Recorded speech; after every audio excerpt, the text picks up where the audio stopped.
I'm a sports journalist. I've worked in a lot of newspapers, radio, television, websites, technology, and basically my specialty now is the politics and business of sport. So my first question was, as you said very in a funny way at the beginning of your speech, that you started at the time of newspapers. Do you think newspapers are still really useful, or has a certain power on the sport communication? I think newspapers are still very useful. I think they still have great power. I think newspapers and newspaper companies are having to adapt because they are having to be part of the new technological age. This is why all the newspapers have websites that they're developing as fast as they can. The problem they're having is trying to see how on earth they can make their websites be commercially successful. And this is, I suppose, why the traditional newspaper model still has value, because it still turns over advertising revenues. I think the issue also is that with the newspapers, and not only in UK, in France, in Germany, Sweden, United States, is that newspapers have great traditional titles that have great status and value themselves, and you can't throw over that tradition easily. So just to pick up on the newspaper model, in France we have only one sports newspaper, so it's kind of a monopoly on the sports opinion. It's L'Équipe, and in my personal opinion, that's wrong.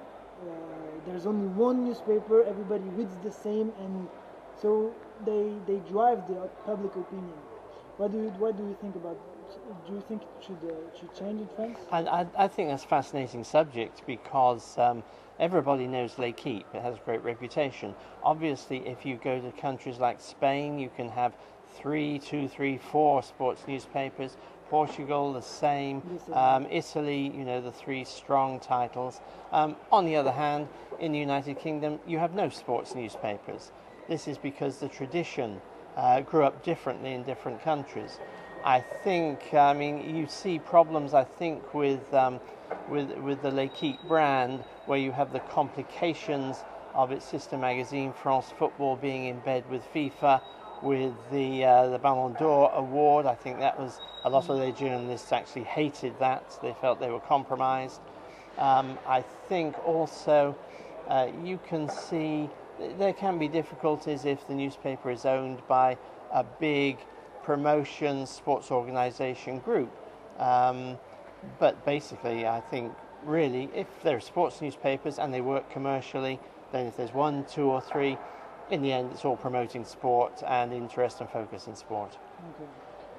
I have a new question. The arrival of PSG and Cara Foundation in the French league is really interesting, because we start seeing new ad and a new development of communication. But do you think that this could be a threat to other clubs, or the inverse? It is important for the other clubs to see a new dimension of communication thanks to PSG. I think what's happening with PSG really is opening other clubs' eyes, and it's opening the eyes of administrators of the league, the federations, and so on. And that's got to be a good idea. If you don't have new ideas coming in, even if they're rubbish ideas, you've got to have ideas in. They bring about debate, they bring discussion, and from debate and discussion you move forward. You don't have new ideas, you don't have progress, and everything dies. I had another question, still concerning communication. Do you think that the money that's given to all the clubs in terms of in Premier League, all the money that's given concerning the copyrights and the visual rights are too much, or that the money involved in soccer is way too much, or is it normal? I think what's happening is that soccer at that top end is an entertainment industry. That's the way it's developed. I mean, how much are promoters going to pay, I mean, Adele or Barbara Streisand for concert tours? I mean, you have to look at football, well, not just football, high-level sports, in that same light, because that's the area they are competing in for people's audience and for their attention. I think also football really is in many ways it's the ultimate expression, whether we like it or not, of a capitalist society in which we are at the moment. You know, if that's the price the market pays, that's what the market pays. Now, if interest in football starts to fade or there's too much on television, then the ratings will drop and the money will drop. You know, it's supply and demand. Just we're talking about the investment and the money that goes in the system of football. For example, we have a recent example with Pogba. The most expensive player is 22 maybe years old. Do you think for his mental health and for his capacity to keep his feet on the ground, 120 million euros is not too much for a 23-year-old young player? I think you can look at all the football transfer fees and say they are ridiculous. I mean, it is a little bit like a slave market. How can you say that a person is worth that price on their head? And in many ways it's illogical and it's a nonsense. It's just the way the industry is. I think in a way what's more damaging and more difficult for players in the game is not necessarily the transfer fee, it is the sort of very narrow life that they lead. Everything is done for them by their agents. In a sense, they don't have a chance to grow up.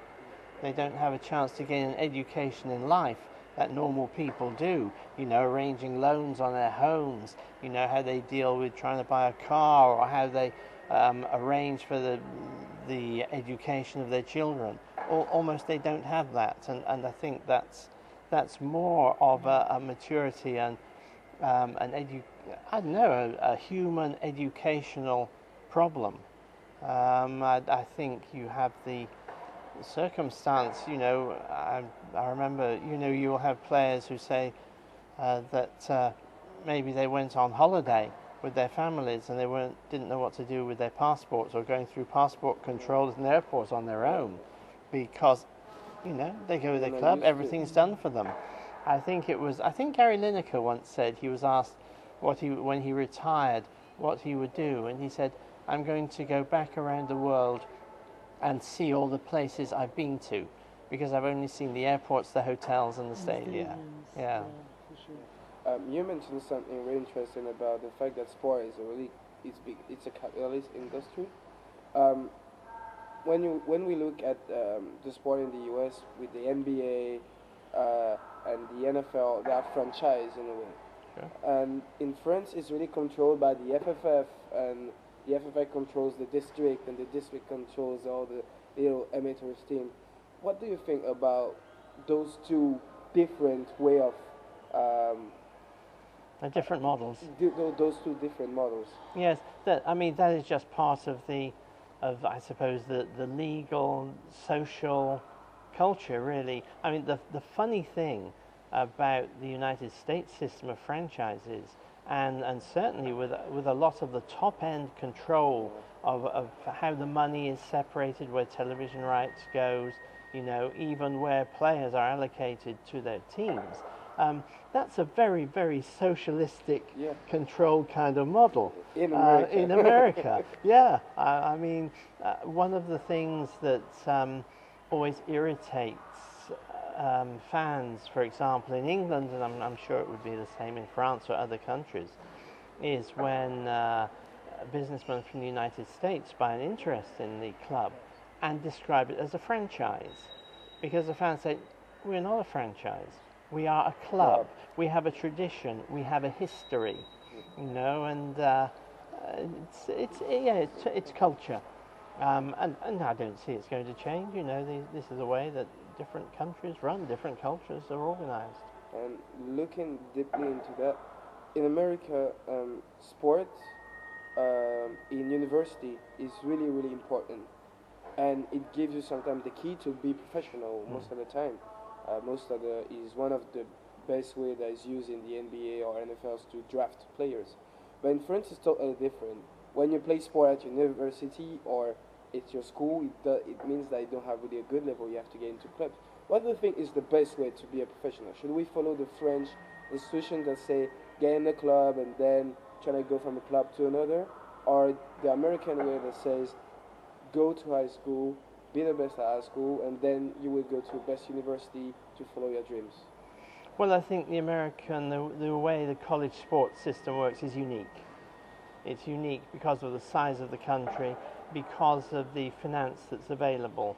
You know, that sort of opportunity just does not exist in just about every other country of the world. It's something that's very specific. It's something wonderful. Yeah. You know, if you have a talent, for example, I went to a recent Women's Under-17 World Cup, and one of the Venezuelan players is actually at college in the United States.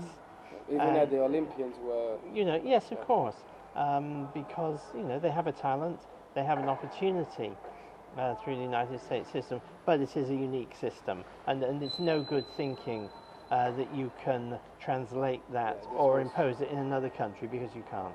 This was about to be answered in question. Do you think it's possible to actually put that more into? No, I mean, what is interesting, for example, you can see it in Europe. For example, mainly in continental Europe, the club system has always been very, very important for bringing on youngsters and kids and getting them into a love of sport and a practice and an understanding through coaching. Whereas, for example, in the United Kingdom, the system always was that sport was very important in school. So this was where kids learnt their sport: football, cricket, athletics, rugby, whatever. So there have been differences there. But in terms of the American college system, that's the United States system, and you can't translate that anywhere else, I don't think.